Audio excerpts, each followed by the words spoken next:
AITAH for calling my husband a disgrace after he said my miscarriage ruined his birthday? Posted by you/progress dependent 703. I miscarried yesterday afternoon at about 12 p.m. I've never had a miscarriage before, and this baby was so wished for, so it's also fresh.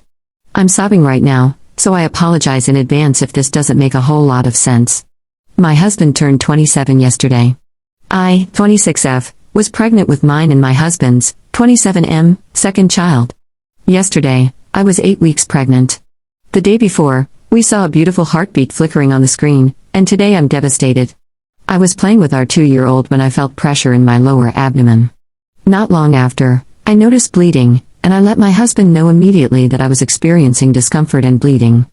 Before long, I had passed what I believe was the fetus, and I messaged him, "I think I lost the baby." I wanted to keep him updated, and I guess I was seeking some kind of emotional support. I asked if he could come home, and he said, "Of course, if it's urgent." I said I thought it was because the pain and bleeding were getting worse, and I was starting to feel lightheaded, and our 2-year-old was unattended in his playroom. We have no friends or family nearby that I could call who would get to us quicker than he could.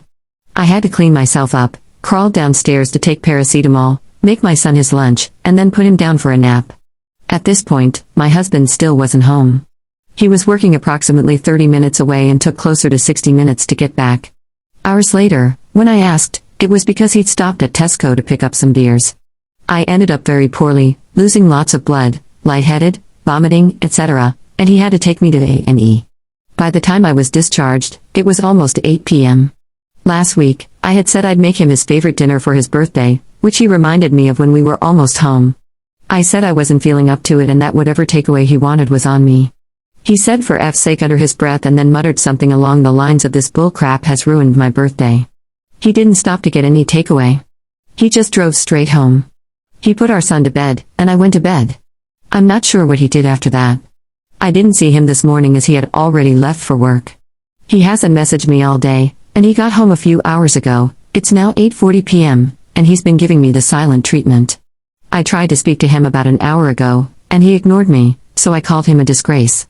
He slammed the bedroom door and locked me out. His mom has since messaged me and said I need to be patient, as he's also experienced a loss. She didn't ask how I was or anything. He's obviously speaking to his mom, but why isn't he opening up and speaking to me? She said I was harsh. I'm feeling utterly emotionally neglected right now. My body has been through emotional and physical hell. I understand that my miscarriage came at an effing inconvenient time for him, as it was his birthday and all. I'm not sure if it's the hormones making me feel crazy, but is it nuts to contemplate divorce? Am I the jerk for calling him a disgrace?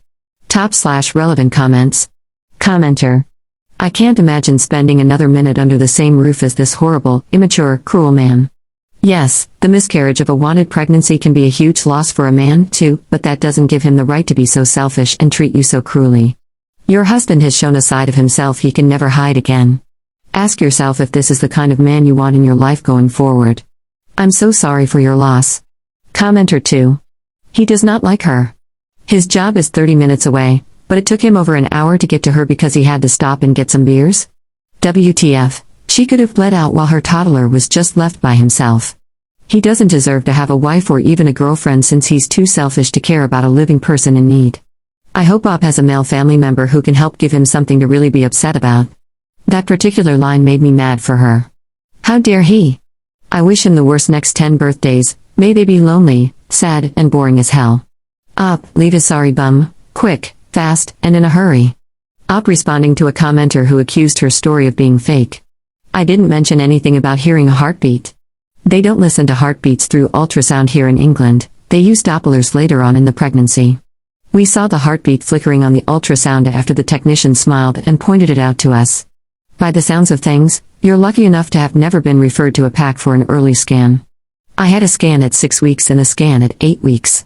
You're kind of correct that the NHS does the first scan at 12 weeks, the dating scan. But unfortunately, not everyone has effing straightforward pregnancies.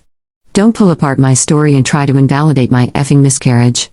I apologize for being short, but I had no sleep last night, I'm in so much pain, and then I picked up my phone to see a comment that my story is probably fake because some sheltered person has had the pleasure of not attending a PAC. Editor's note. Op posted proof of a miscarriage on her profile, which I am not showing here, and the commenter deleted his comment afterward. Commenter 3. You didn't have to post this up. No one is doubting your experience, it makes sense. Coming from someone who was also dating a narcissist when they had a miscarriage and was also emotionally neglected by their partner, once you're well enough, get yourself and your son out of there. Focus on recovery, not on people trying to tear you down when you're going through a traumatic experience. Best of luck with everything. You can always private message me if you need. Update 22 days later. A kind Reddit user informed me that this is the best way to do an update, rather than adding a comment to my previous post, so hopefully this reaches the right people. I should have clarified in my original post from last week that the way my husband responded was completely out of character for him. He's usually a caring and supportive man and is a good husband and father. The only incident where he's shown any kind of red flags was when I put together an accent chair. I used a screwdriver to attach the legs to the seat, and when he came home from work and saw that I'd done it myself, he jumped on it until it broke to show that I didn't do it properly and that I should have waited for him to come home. He'd been under a lot of stress at work, so I asked him to go to therapy, which he did, instead of pulling the divorce card straight away. We have been together for 7 years in May, and he is the only partner I've ever known. My family all love him and have accepted him from day one. I also should have clarified, yes, I know he was the jerk in the scenario, I wasn't questioning that. What I was questioning was whether I took it a step too far in calling him a disgrace. He's going through a lot at work at the moment. It was his birthday. I'd been messaging him and telling him that I'd miscarried his child, and he had to leave work early. Then I called him a disgrace after he'd taken me to the hospital and was responding to the grief in his own way. I think the majority of people said I was not the jerk in this scenario and that, due to his behavior, my insult was justified. Thank you to everyone who reached out, checked in, offered condolences, and emotional support. I've read all my messages and tried to read most of the comments. Most of them have been very kind and useful and have helped a lot over the past few days. I had a scan yesterday which confirmed that everything has passed successfully. Some people may remember that I was very worried about retained tissue due to my fever over the weekend. Also, my tonsillitis has fully cleared up, so I'm feeling almost back to normal, physically. I left my husband. My son and I are staying with family in a different part of the country, so we are safe and managing. My husband did get very angry when I told him that I was leaving him. He tried to stop me from leaving with our son, put his hands on me, and threatened to end his life. My mom intervened, and like I said, we are safe. I have some time off work now, so I will continue to take time to recover emotionally and plan my next steps. Thank you if you've read this far. I doubt there will be any more updates after this. Top/relevant comments. Commenter. When he came home from work and saw that I'd done it myself, he jumped on it until it broke to show that I hadn't done it properly. That's what you're calling a kind of red flag? That was an insanely disproportionate and destructive response. I hope that after you settle down more, you'll find the time and financial means to attend therapy, for yourself and your son's sake. I have a feeling that you'll discover a lot more abusive behavior. You've now slotted into the usually he's kind and a good father category that you've excused because it wasn't as openly abusive as the chair and miscarriage incident. Best of luck, and I truly wish the best for you and your son in the future. Commenter 2. I'm glad you left him, but I am concerned you'll go back based on how this post is written. You are still speaking about him like he is a good husband and are justifying his behavior. Stop doing that. Make a therapy appointment for yourself. Ops response. He's not here to defend himself, so I'm trying to make it as fair as possible from both sides, so he's not made out to be a monster. I have a therapy session booked. I will not be returning to him, as he's not someone I want my son to grow up watching and witnessing that behavior, thinking it's normal. Commenter 3. He's not here to defend himself. This was a very hard lesson for me to learn after I left my ex, so I would like to offer you the advice my therapist offered me. It is not your job to be his defender. You are speaking your truth here and getting the emotional and mental support you need. Don't try to sugarcoat it. You don't really know why he does what he does. That is between him and his therapist. All you can do is be a true witness for yourself. What happened, happened. His reasoning or defense of his reasoning is immaterial to the healing you now need to do. How others feel about him due to how you relay your truth is not your responsibility. Commenter 4. I'm curious why people do things like breaking other people's belongings like that. I had made something I 3D printed, and a coworker said, "It looks flimsy," then took it somewhere I couldn't see and smashed it with a hammer.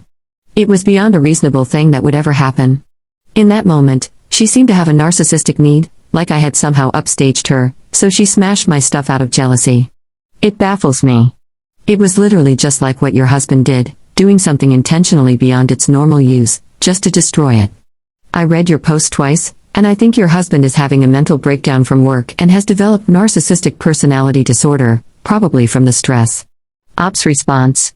I was thinking this. I was thinking that maybe he was having some kind of mental breakdown and our miscarriage was the final straw. He said that when he stopped at Tesco to get some beers, it was for both of us so we could drink our sorrows away. I was planning on getting him some help because he clearly needs it. He only acts insane when he's under immense pressure at work, genuinely. When he broke my chair, it was around a time of immense stress at work. But when he put his hands on me, he actually put his hands around my neck and was choking me, which is what is terrifying. I can't look at him the same, so I can't be the one to get him the help. I'm looking into full custody and solicitors so that I never have to see him again. Second update 5 weeks later. Hi, I'm not sure if anyone remembers, but I posted on this app for the first time a while back after I had a miscarriage and my husband said I ruined his birthday. I need to start this off by asking that if anyone takes the time to comment, please do not leave negativity or insults, as I'm extremely emotionally vulnerable and I truly feel terrible. When I updated about 5 weeks ago, I didn't think I'd have to make another update, but in short, I'd left my husband, and he'd forcibly try to keep me in the house by putting his hands around my neck. It was really frightening and, in that moment, made me feel completely confident in my decision to leave. Since that day, I haven't had any contact with my husband. As I was leaving, he was screaming that he'd kill himself if I left. It's not the first time he's threatened this in our relationship, but I called his mom once I was in the car to let her know. She said she'd go over to see him, and I didn't hear from her for another week or so. About 2 weeks ago, my husband was found dead in our family home. I'm angry, hurt, devastated, relieved, and most of all, guilty. I feel so guilty that he's dead. If I hadn't left, I'm certain he'd still be alive. But I can't be certain that I would be, or that our son would be. I don't know. I don't know how much sense I'm making. I just know that there were some people worried for my and my son's safety. Please be kind. Please reach out to loved ones or local services if you're struggling. Top/relevant comments. Commenter. He was always going to kill himself. It was his final act of abuse. If Op had kept in contact, he would have made suicide threats to lure her back so he could kill her, then himself. If she had stayed after he choked her, he'd have killed her, then himself. If she had never said she wanted out, he would have continued to escalate his abuse until he killed her, then himself. Commenter 2.